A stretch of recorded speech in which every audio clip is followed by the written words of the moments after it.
Buhay OFW. Hindi ito madaling landas. Malayo ka sa pamilya, sa comfort zone at sa lahat ng pamilyar na paligid. Maraming araw na puno ng pagod, lungkot at minsan pang pangungulila. Pero bawat sakripisyo, bawat pawis at bawat luha ay may dahilan. Para sa kinabukasan ng pamilya, para sa mas maginhawang buhay at para sa pangarap na hindi pwedeng hintayin. Ang pagiging OFW ay hindi lang tungkol sa trabaho.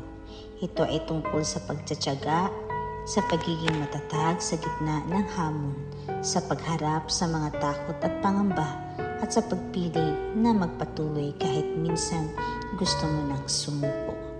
Sa bawat tawag, sa bawat video chat, sa bawat padalang pera, ipinapakita mo ang pagmamahal mo sa pamilya na kahit malayo, nandyan pa rin ang puso mo para sa kanila.